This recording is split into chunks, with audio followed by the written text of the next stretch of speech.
Hello friends, welcome back to Unicorn Academy.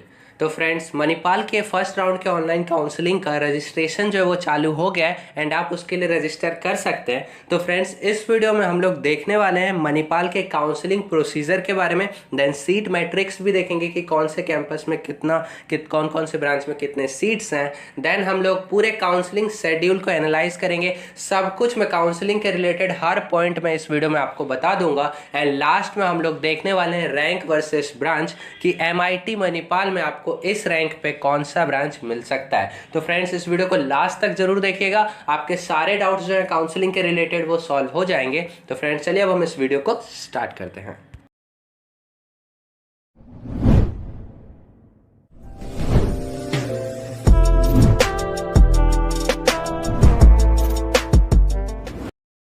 तो friends, आपके screen के सामने जो खुला हुआ है वो मणिपाल के कॉमन काउंसलिंग का इंफॉर्मेशन ब्रोक्योर है। इसमें सब कुछ पॉइंट बताया गया है, लेकिन मैं इस वीडियो में आपको हर पॉइंट एक्सप्लेन कर दूंगा, जिससे आपके सारे डाउट्स जो है वो क्लियर हो जाएंगे। एंड मैं हर पॉइंट बता दूंगा एंड आप सारे पॉइंट्स को ध्यान से सुनिएगा, क्योंकि अगर कोई भी पॉइंट आप मिस करते हैं तो वो आपके लिए नुकसानदायक भी साबित हो सकता है। ओके, तो फ्रेंड्स चलिए हम शुरू करते हैं। तो हम स्टार्ट करने वाले हैं यहाँ से कि पार्टिसिपेटिंग इंस्टीट्यूट्स कौन कौन से, मतलब मणिपाल के कौन कौन से कैंपसेस जो हैं जो इसमें पार्टिसिपेट कर रहे हैं इस काउंसलिंग में। तो जैसा कि आपको पता ही होगा कि 3 कैंपसेस है, Manipal campus, Sikkim campus and Jaipur campus, जिसमें मेन जो है वो मणिपाल कैंपस है। आपको मणिपाल कैंपस पे ही फोकस करना चाहिए। ओके, एंड यहाँ पे आप नीचे देख सकते हैं कि कौन कौन से ब्रांचेस किस कैंपस में प्रेजेंट है। एंड आपके स्क्रीन के सामने आप देख सकते हैं सीट मैट्रिक्स कि कौन कौन से कैंपस में किस ब्रांच में कितने सीट्स हैं।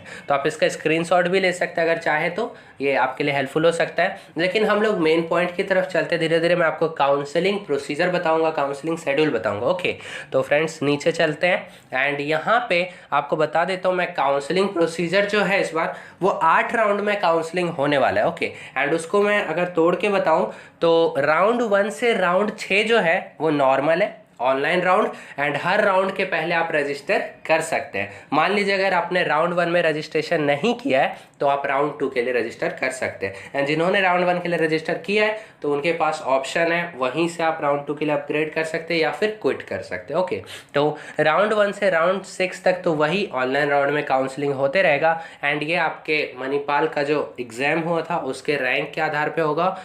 ओके, एग्जाम हुआ था एंड 40% जो था वेटेज वो था CBSE के स्कोर का एंड 60% वेटेज MET के स्कोर का है। एंड उस बेसिस पे आपका रैंक जो है वो प्रिपेयर किया गया है। तो आपका जो MET 2020 का रैंक है उसी के हिसाब से राउंड 1 से राउंड 6 तक आपका नॉर्मल जो ऑनलाइन राउंड का काउंसलिंग है वो होगा। ओके, फिर राउंड 7 जो है वो है इंट्रा इंस्टीट्यूट राउंड। इसका मतलब क्या है कि जिनको राउंड 1 से राउंड 6 में कोई एक इंस्टीट्यूट जो है वहाँ पे उन्होंने एडमिशन ले लिया and have started attending the classes, मतलब जिन्होंने क्लास अटेंड करना स्टार्ट कर दिया है, उनके लिए इंट्रा इंस्टीट्यूट राउंड है कि आप जो है उसी इंस्टीट्यूट में अपना ब्रांच जो है वो अपग्रेड कर सकते हो। तो आपको चॉइसेस फिल करना है एंड आप उसके बाद ब्रांच अपग्रेड कर सकते हैं अगर सीट्स अवेलेबल हैं तो ये जो राउंड 7 है ये उन्हीं के लिए एप्लीकेबल है जिनको राउंड 1 से 6 के बीच में कोई एक इंस्टीट्यूट में एडमिशन मिला है। ओके, देन हम राउंड 8 की बात करते हैं तो ये लास्ट राउंड है एंड ये है स्पॉट राउंड। इनमें उनको मतलब फिल करना है काउंसलिंग के लिए जिन्हें अभी तक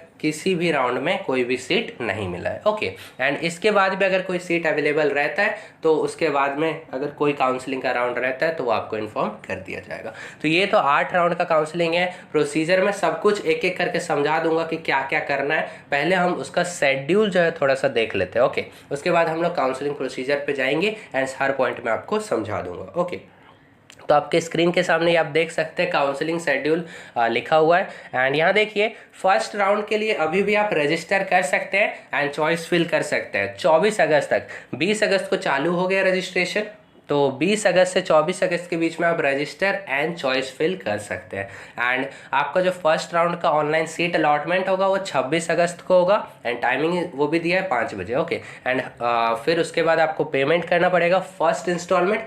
कितना करना है फर्स्ट इंस्टॉलमेंट में, कितना कब कब मतलब फ़ी पे करना है वो मैं आपको बता दूंगा थोड़ी देर के बाद। अभी हम शेड्यूल देख लेते हैं। And balance course fee second instalment, 2 instalment में ट्यूशन फी मांगता है, तो अभी आपको फर्स्ट इंस्टॉलमेंट अभी करना है एंड सेकेंड इंस्टॉलमेंट 29 सेप को। ओके, देन सेकेंड राउंड के लिए रजिस्ट्रेशन चालू हो जाएगा 2 से 4 सितंबर के बीच में आप रजिस्टर एंड चॉइस फिल कर सकते हैं। देन मॉडिफाई करने का भी टाइम उसी में है, मतलब अपडेट करना पड़ता है बार बार। ओके, देन सेकेंड राउंड का ऑनलाइन सीट अलॉटमेंट 5 सितंबर को होगा। आपको पेमेंट 5 से 9 सितंबर के बीच में करना है एंड जो सेकेंड इंस्टॉलमेंट है वो 29 सितंबर को। तो सेकेंड इंस्टॉलमेंट 29 सितंबर को ही होगा हर बार। ओके, देन थर्ड राउंड का fresh registration and choice filling 11 to 13 सितंबर के बीच में होगा एंड चॉइस फिलिंग आप कर सकते हो उसमें। देन थर्ड राउंड का ऑनलाइन सीट अलॉटमेंट 14 सितंबर को होगा, पेमेंट 14 to 18 सितंबर एंड बाकी वाला 29 सितंबर। ऐसे ही फोर्थ राउंड भी 20 to 22 सितंबर के बीच में आप fresh registration and choice filling कर सकते हैं एंड फोर्थ राउंड का ऑनलाइन सीट अलॉटमेंट 23 सितंबर को होगा एंड आप पेमेंट कर सकते हैं 23 to 28।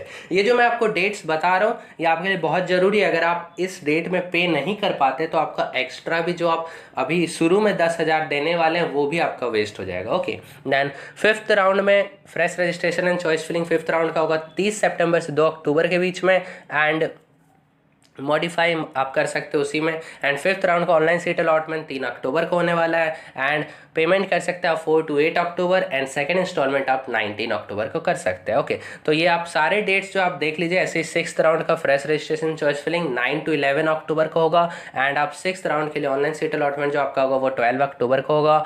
पेमेंट आपको करना है 12 से 15 अक्टूबर में एंड सेकंड इंस्टॉलमेंट आपको पे करना है 26 अक्टूबर को। ओके, ऐसे ही सिक्स्थ राउंड के बाद इंट्रा इंस्टीट्यूट राउंड होने वाला है एंड वो उन्हीं बच्चों के लिए जिन्हें 6 राउंड में से कभी इंस्टीट्यूट में एडमिशन मिला। ओके, तो जो होने वाला है वो 20 से 21 अक्टूबर को होगा, जो आप चॉइस फिल करके दे सकते हैं एंड सीट अलॉटमेंट 22 अक्टूबर को होगा। फिर स्पॉट राउंड होगा एंड वो 26 अक्टूबर से 3 नवंबर के बीच होगा। उसमें आप register, seat allotment, fee payment इसके बीच में आपका हो जाएगा। तो ये तो था शेड्यूल, लेकिन हम हर पॉइंट समझते हैं, प्रोसीजर, एंड फिर हम देखेंगे रैंक वर्सेस ब्रांच। ओके, तो चलिए अब हम प्रोसीजर को समझ लेते हैं। तो आपको स्टेप्स कौन कौन से फॉलो करना है। सबसे पहले आपको रजिस्टर करना है, फिर चॉइस फिलिंग करना है, फिर आपका सीट अलॉटमेंट होगा, फिर आपको इंस्टॉलमेंट 1 का फी पे करना है एंड बाकी वाला इंस्टॉलमेंट 2 में पे करना है एंड डेट मैंने ऑलरेडी आपको बता दिया है। वेट लिस्टिंग मैं आपको बता दूंगा एंड लास्ट में आपको हॉस्टल बुकिंग। ओके, तो वेट लिस्टिंग भी बहुत इंपॉर्टेंट है, आप ध्यान से सुनिएगा। तो सबसे पहले अभी जो आपको करना है वो रजिस्टर करना है। अगर आप राउंड 1 के लिए काउंसलिंग के लिए अप्लाई करना चाहते हो तो अभी आप रजिस्टर कर सकते हैं। ओके, तो आपको यहाँ पे जाना पड़ेगा इस साइट पे and application number and OTPS password आपको डालना है वहाँ पे एंड वहाँ से आप जो है वो रजिस्टर कर सकते हैं। ओके, कैसे कर सकते हैं मैं आपको बता देता हूँ थोड़ा सा। इस पे हम लोग क्लिक करते हैं। ओके, तो क्लिक करने के बाद कुछ ऐसा पेज आपके सामने खुल जाएगा। यहाँ पे आपको क्या करना है, अपना application number and OTPS password डालना है, एक कैप्चा डालना है एंड लॉगिन एंड कंटिन्यू कर देना है एंड वहाँ से आप रजिस्टर कर सकते हैं, चॉइस फिल सब कर सकते हैं। ओके, तो चलिए वापस चलते हैं हम लोग इन्फॉर्मेशन ब्रोकियर पे। तो यहाँ पे जाने के बाद अब देखते हैं, मैं आपको बताता हूँ सब कुछ डिटेल में। ओके, तो आप लॉगिन कर लिए, फिर उसके बाद आपको वेट लिस्ट डिपॉजिट पे करना है। तो रजिस्ट्रेशन में ही चॉइस फिलिंग करने के बाद 10,000 रुपये आपको पे करना है। आपको फर्स्ट राउंड में जाना है, मतलब स्टार्टिंग में ही आपको 10,000 रुपये, जब भी आप पहली बार रजिस्टर करते हैं तो 10,000 रुपये जो है वो पे कर देना पड़ेगा आपको। ये किस लिए होता है, ये अगर आपको कोई सीट मिल जाएगा किसी भी राउंड में तो ये जो है एडजस्ट हो जाता है ट्यूशन फी में। ओके, एंड अगर आपको सीट नहीं मिलता है तो काउंसलिंग जब खत्म होगा उसके 1 महीने बाद आपको ये 10,000 रुपीज़ जो है वो रिटर्न कर दिया जाएगा। ओके, यहाँ पे आप वो देख सकते हैं, on seat confirmation 10,000 will be adjusted towards refundable caution deposit और कोर्स फी। तो फी में जो है वो एडजस्ट कर दिया जाता है और अगर आपको जो है वो कोई भी सीट नहीं मिलता है एंड आप डिपॉजिट पे करते हैं 10,000 जो स्टार्टिंग पे करना कंपलसरी है, तो आपको रिटर्न जो है वो कर दिया जाता है। ओके, तो यहाँ पे आप पॉइंट्स देख सकते हैं कि उसकी fresh registration is allowed at the beginning of each round. जैसे कि मैंने आपको बता दिया कि शुरू के 6 राउंड में आप कभी भी फ्रेश रजिस्ट्रेशन जो है वो कर सकते हैं राउंड के पहले। एंड अगर आपको सीट अलॉट होता है तो जो फर्स्ट इंस्टॉलमेंट पे करने का डेट है उसमें आपको 1,65,000 पे करना है एंड वो डेडलाइन से पहले पे करना है। जो मैंने आपको डेट्स बताया बहुत ही इंपॉर्टेंट है, उसके पहले ही आपको पे करना है, नहीं तो आपका सीट तो जाएगा ही एंड जो आपने स्टार्टिंग में वेटलिस्ट डिपॉजिट किया 10,000 वो भी चले जाएगा। ओके, तो ये है। एंड फिर से अगर आप उसमें रजिस्टर करेंगे किसी राउंड के पहले तो फिर से 10,000 आपको लगेगा। ओके, तो चलिए अब चॉइस फिलिंग के बारे में देख लेते हैं। तो जब आप 10,000 का पेमेंट जो है वो कर देंगे तो आप चॉइस फिलिंग वहाँ पे कर सकते हैं। ओके, तो the candidate can fill as many choices as possible from the list as per preference and must click on update button to save the changes. Choice fill करने के बाद आपको अपडेट बटन पे क्लिक करना है। And हाँ, एक round खत्म हो गया एंड अगर आपको कोई सीट मिला या नहीं मिला तो आपके पास ऑप्शन आएगा कि आप चॉइस फिलिंग जो आपने किया उस ऑर्डर को आप चेंज भी कर सकते हैं। चेंज करके आप अपडेट कर दीजिएगा। ओके, एंड अगर आप नहीं करते तो वही डिफ़ॉल्ट में आपका रह जाएगा। एंड तो यहाँ से आप चॉइस फिलिंग कैसे करना वो आपको तो पता ही होगा। तो हम आगे बढ़ते हैं। सीट अलॉटमेंट फिर आपका हो जाएगा, फिर आपको फ़ी पे करना पड़ेगा। ओके, तो जैसा कि मैंने आपको बताया कि फर्स्ट इंस्टॉलमेंट में 1,65,000 फ़ी पे करना है एंड फिर उसके बाद सेकेंड इंस्टॉलमेंट में 1,60,000। अगर आप ये फर्स्ट इंस्टॉलमेंट जो है वो पे नहीं कर पाते हैं ड्यू डेट से पहले तो आपका 10,000 जो स्टार्टिंग में लिया गया था वेट लिस्ट डिपॉजिट वो भी आपका चले जाएगा। ओके, तो चलिए आगे बढ़ते हैं। पेमेंट ऑप्शन, ऑनलाइन पेमेंट भी कर सकते हैं आप एंड आरटीजीएस पेमेंट भी कर सकते हैं। देन अब हम लोग मेन पॉइंट पे आते हैं, वेट लिस्ट। तो वेट लिस्ट के लिए कौन कौन से कैंडिडेट्स जो है वो एलिजिबल है। ओके, तो पहला पॉइंट देखिए इसमें, registered candidates who have taken a seat in any round and wish to participate in subsequent rounds of counselling. मतलब प्रोविजनली एडमिटेड कैंडिडेट्स, मतलब मान लीजिए राउंड 1 में आपको कोई सीट मिल गया। ओके, एंड आप वेट लिस्ट के लिए आपने ऑलरेडी डिपॉजिट कर दिया 10,000 स्टार्टिंग में ही, तो आप वेट लिस्ट कर सकते हैं कि मैं अभी के लिए ये सीट जो है एक्सेप्ट करता हूँ। मतलब ये फ्लोट टाइप का है कि अभी के लिए मैं एक्सेप्ट करता हूँ एंड अपग्रेड करता हूँ। ओके, अगले राउंड में अगर इससे अच्छा मुझे मिलता है तो मैं वो ले लूँगा ये। एंड वेट लिस्ट और कौन कर सकते हैं, registered candidates have not been allotted any seat in the previous round. जिनको नहीं मिला वो भी अगले राउंड में पार्टिसिपेट डायरेक्ट कर सकते हैं। वेट लिस्ट, ये वेट लिस्ट वही है। वेट लिस्ट का प्रोसीजर क्या है मैं आपको बता देता हूँ। देखिए, as per counselling schedule candidates must log in to this with application. हो मैंने आपको ऑलरेडी बता दिया कैसे लॉग इन करना है, फिर आपको चॉइस फिल करके अपडेट कर देना है। अगर आप यहाँ पे देखिए, अगर आपको 6th राउंड तक अगर कोई सीट मिलता है तो क्या करना है, नहीं मिलता है तो क्या करना है वो देखते हैं।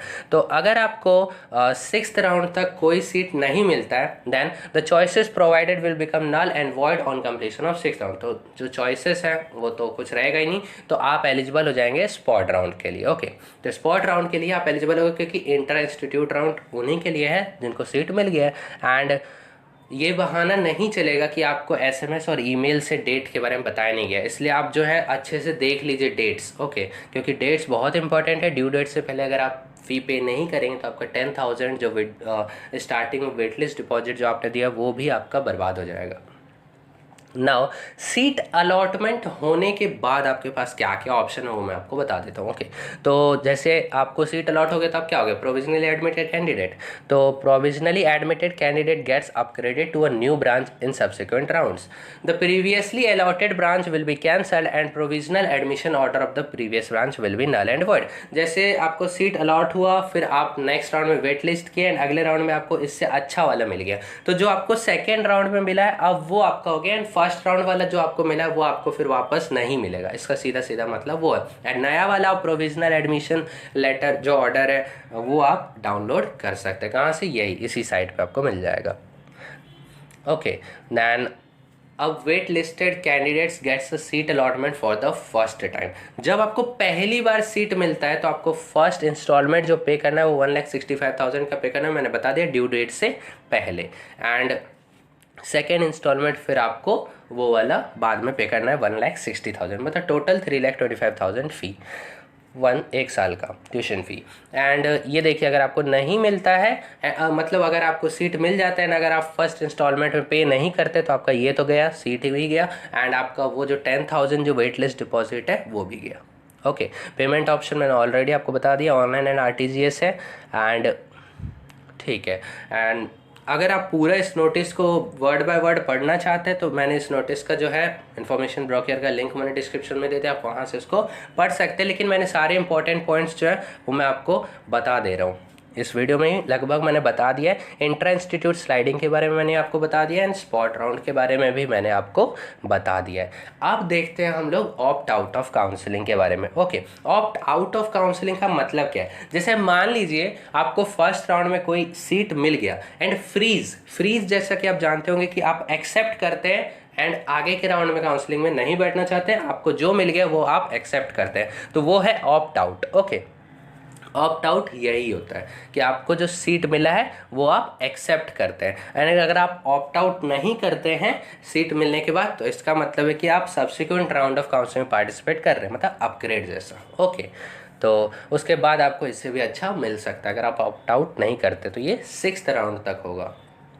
नाउ अनअलॉटेड कैंडिडेट्स, अगर आप अनअलॉटेड कैंडिडेट्स अगर ऑप्ट आउट करते हैं, तो इसका मतलब कि मान लीजिए राउंड 1, राउंड 2, राउंड 3 तक कोई गया, उसका कोई सीट नहीं मिला एंड फिर उसने ऑप्ट आउट कर लिया, तो उसका 10,000 जो है वो देख लीजिए, the candidate will not be eligible to participate in the subsequent round अगर ऑप्ट आउट करता है, and the wait list deposit of ₹10,000 will be refunded back to the candidate. अगर वो ऑप्ट आउट कर लेता है अनअलॉटेड कैंडिडेट, तो अगर वो ऑप्ट आउट नहीं करता है, then the choices provided will be considered for subsequent round for allotment. Simple. Okay, now अगर बाद में वही सब्सिक्वेंट राउंड में सीट मिल जाता है एंड कंफर्म हो जाता है एंड वो फ़ी पे नहीं कर पाता है डेडलाइन से पहले, तो उसका 10,000 जो वेट लिस्ट डिपॉजिट है वो भी चले जाएगा। ठीक है, तो विड्रॉल मैं आपको बता देता हूँ कि इसका मतलब क्या है। तो withdrawal is an important step for provisionally admitted candidates before class. All withdrawal must be made through candidates portal, तो इस पे जाके ही आपको विड्रॉल जो है वो कर लेना है। एंड कब विड्रॉल करने के बाद, मतलब आपको सीट मिल गया, सीट मिलने के बाद अगर आप उस सीट को विड्रॉल करते हैं, मतलब आप छोड़ देते हो उस सीट को, तो कब तक आपको कितना पैसा रिटर्न कर दिया जाएगा वो मैं आपको बता देता हूँ। तो देखिए, रिफंड रूल्स हम लोग देख लेते हैं। अगर आप सीट विड्रॉ कर देते हैं 15 डेज और more before the formally notified the last date of admission, मतलब सिंपल डेट के बारे में बात कर लेते हैं यहाँ पे। अगर आप 29 सितंबर को या उससे पहले विड्रॉल कर देते हैं सीट को, सेकेंड इंस्टॉलमेंट भरने से पहले, जो बताया 29 सितंबर फर्स्ट 3 राउंड्स का सेकेंड इंस्टॉलमेंट का डेट है, तो अगर आप 29 सितंबर से पहले या उस दिन विड्रॉल कर लेते हैं तो आपको सिर्फ 5,000 का डिडक्शन आपका होगा। ओके, एंड अगर आप सितंबर 30 टू अक्टूबर 14 के बीच में सीट विड्रॉल करते हैं तो आपको जो डिडक्शन जो आपका होगा वो 32,500 का होगा। एंड अगर आप 15 अक्टूबर टू 29 अक्टूबर तक सीट विड्रॉल करते हैं तो आपका जो डिडक्शन है 20% होगा, मतलब 65,000 रुपीज़। एंड अगर आप अक्टूबर 30 टू नवंबर 13 तक विड्रॉल करते हैं सीट को, तो अगर आपका डिडक्शन जो होगा 50% होगा, मतलब half tuition fee 1,62,500। And November 14 के बाद अगर आप सीट विड्रॉल करते हैं तो हो गया, कुछ नहीं मिलेगा, 100% डिडक्शन, पूरा पेमेंट जो है वो कट जाएगा। ओके, हॉस्टल इन्फॉर्मेशन अगर आप देखना चाहते हो इन लिंक पे आप क्लिक कर सकते हैं। द फीस जो है वो 3,25,000 है कुल मिला के ट्यूशन फ़ी। एंड कौन कौन से डॉक्यूमेंट आपको सबमिट करना है, तो डेट ऑफ बर्थ के प्रूफ के लिए 10th का स्कोर शीट आपको सबमिट करना पड़ेगा। देन 12th का स्कोर शीट आपको सबमिट करना पड़ेगा, आधार कार्ड, पेरेंट्स का pan card and 2 photographs passport size. Okay, and ये तो था वो कंडीशनल है, अगर आप OCI या PIO कैटेगरी में आते हैं तो आपको ये सबमिट करना है। ओके, ठीक है, अब एडवाइजरी देख लेते हैं कि कोई भी एजेंट या मिडिलमैन नहीं है एडमिशन के लिए। काउंसलिंग प्रोसेस में अगर आपको एडमिशन चाहिए तो काउंसलिंग प्रोसेस में बैठना पड़ेगा, वो भी MET के जरिए। ओके, तो ये तो था, हमने पूरा काउंसलिंग का प्रोसेस देख लिया है एंड शेड्यूल भी मैंने सारा आपको बता दिया है, तो आपको ये भूलना बिल्कुल भी नहीं है, शेड्यूल के हिसाब से काम करना है। अगर आप नहीं करते तो आपका वेट लिस्ट डिपॉजिट जो है वो लॉस भी हो सकता है। तो चलिए फ्रेंड्स, अब हम मेन पार्ट की तरफ बढ़ते हैं एंड अब हम देख लेते हैं रैंक वर्सेस ब्रांच के बारे में। तो फ्रेंड्स, अभी तक मैंने आपको काउंसलिंग के बारे में हर पॉइंट मैंने आपको बता दिया, important dates and important points सारे मैंने आपको समझाने की पूरी कोशिश की है। अगर आपको कोई भी पॉइंट है जो आपको समझ में नहीं आ रहा तो आप कमेंट कर सकते हैं, हम उसका आंसर जो आपका दे देंगे। तो चलिए फ्रेंड्स, अब हम मेन पार्ट देख लेते हैं कि MIT मणिपाल में आपको किस रैंक तक कौन सा ब्रांच आपको मिल सकता है। तो इसमें हम हर ब्रांच के बारे में देखेंगे। ओके, तो स्टार्ट करते हैं हम लोग बायोटेक्नोलॉजी से। तो बायोटेक्नोलॉजी में अगर आपका रैंक 40K के आसपास है तो आपको बायोटेक्नोलॉजी जो वो मिल जाएगा। केमिकल की बात करें तो 32K के आसपास, सिविल की बात करें तो 37K approx. Then communication and computer engineering की बात करें तो अगर आपका रैंक 4K के अंडर है, मतलब 4K या 4K से कम है, तो आपको कंप्यूटर एंड कम्युनिकेशन इंजीनियरिंग जो है वो आपको मिल सकता है। अगर कंप्यूटर साइंस इंजीनियरिंग की बात करें तो 2K के अंदर आपका 2000 के अंदर रैंक होना चाहिए। अगर इंफॉर्मेशन टेक्नोलॉजी की बात करें तो 3 से 3500 के अंदर में आपका रैंक होना चाहिए, मतलब 3 to 3.5K के आसपास, इसके अंडर में आपका रैंक होना चाहिए। तो आपको इंफॉर्मेशन टेक्नोलॉजी जो वो आपको MIT मणिपाल में मिल जाएगा। अगर बायोमेडिकल इंजीनियरिंग की बात करें तो 40 to 45K के अप्रॉक्स अगर आपका रैंक है तो मिल जाएगा। Then electrical and electronics engineering की बात करें तो 14K के आसपास, 14,000 के आसपास। Then electronics and communication engineering की बात करें तो 6.5K के अप्रॉक्स जाएगा। एंड ये जो मैं आपको सब बता रहा हूँ राउंड 6 तक का बता रहा हूँ, ओके। एंड फिर इलेक्ट्रॉनिक्स एंड इंस्ट्रूमेंटेशन इंजीनियरिंग की बात करें तो 35K के अप्रॉक्स। देन मीडिया टेक्नोलॉजी की बात करें तो 45 to 50K तक आपको मिल सकता है। देन एरोनॉटिकल इंजीनियरिंग की बात करें तो 21K के अप्रॉक्स। ऑटोमोबाइल इंजीनियरिंग 32K के अप्रॉक्स। इंडस्ट्रियल प्रोडक्शन की बात करें तो 33K के अप्रॉक्स। मैकेनिकल इंजीनियरिंग 17K के अप्रॉक्स एंड मैकेट्रॉनिक्स 16K के अप्रॉक्स। तो ये सारे ब्रांचेस मैंने MIT मणिपाल के कवर कर दिए हैं। एंड इसमें हम लोग जयपुर एंड सिक्किम के बारे में बात नहीं करने वाले क्योंकि मेन जो है वह MIT मणिपाल है। एंड MIT मणिपाल के हर ब्रांच का मैंने आपको ब्रांच 6 तक अगर आपको जो मिल सकता है वो मैंने आपको बता दिया है, ओके। अगर आप चाहते हैं कि मैं जयपुर एंड सिक्किम के बारे में कुछ बताऊँ आपको तो आप कमेंट्स में लिख सकते हैं, हम एक FAQ वीडियो बना के उसको डाल देंगे। तो फ्रेंड्स इस वीडियो में हमने काउंसलिंग के रिलेटेड हर पॉइंट देखा, इंपॉर्टेंट डेट्स एंड सारे इंपॉर्टेंट पॉइंट्स हमने देखे। एंड देन एट लास्ट हमने MIT मणिपाल का रैंक वर्सेस ब्रांच देखा कि कितने रैंक पे आपको कौन सा ब्रांच जो है वो मिल सकता है, ओके। तो फ्रेंड्स अगर आपको ये वीडियो पसंद आया तो वीडियो को लाइक कीजिए, शेयर कीजिए, चैनल को सब्सक्राइब कर लीजिए, बेल आइकन को प्रेस कर दीजिए ताकि कोई भी अपडेट अगर आता है तो वो मिस ना करे। एंड सब्सक्राइब कर लीजिए प्लीज़।